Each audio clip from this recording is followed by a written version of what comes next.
The tycoon arrogantly pointed at the waiter's nose and ordered him to park the car, which made the waiter so angry that he directly drove 10 kilometers away with a kick of the gas pedal. Because he discovered the tycoon's suburban mansion through the car's navigation record. In order to get out of a bad breath, Sean decided to sneak into his house to steal something. But surprisingly afraid, there is no alarm system installed around the house, so he just pulls out his homemade master key and opens the door easily. After a careful search, Sean found a VIP card on the table. He immediately told his friend the news. This kind of card is only qualified to obtain the world's top 50 tycoons. The assets in it are enough for Sean to spend several lifetimes. Satisfied, Sean was ready to call it a day, but the room in front of him attracted his attention, because this was the only room that was purposely fitted with an anti-burglary lock, which must have stored even more valuable items inside. So he immediately pulled out the key and started trying, and once again, Lady Luck favored him, and Sean quickly opened the door to the room, which seemed to be the office area of the tycoon, and it housed his personal computer. Before Sean could say anything, his best friend excitedly asked him to search the computer for the password, because once the password was known, the two could just transfer all of the tycoon's assets. But just at this moment,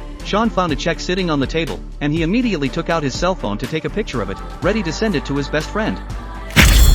Jesus fucking Christ! The sudden appearance of a human face in the darkness startled him, and Sean took several breaths before he calmed down. The scumbag rich guy had actually imprisoned a woman in his home. From the wounds on her body, it was clear that the tycoon hadn't lynched her on a regular basis, and this room wasn't an office at all, but a holding cell. Sean unlocked the apparatus in the other party's mouth without thinking. The only thought in his mind was to save her. But despairingly, the chains on the woman's body were too complicated, and Sean made no progress even after half a day's effort. After thinking for a moment, he still decided to call the police to save the woman, but his best friend immediately stopped him, because at this time Sean's identity as a thief. Called the police, he himself will have to suffer. Just as the two were arguing, the woman told him the bad news that the room was installed with high-definition cameras, so that wherever the tycoon was he could view the room through his cell phone. This word, Sean immediately scared pale, and at the same time, the rich just left the restaurant. He habitually clicked on the cell phone to check the situation of the prison room, but fortunately Sean reacted quickly enough, managed to catch up with the rich before leaving the room.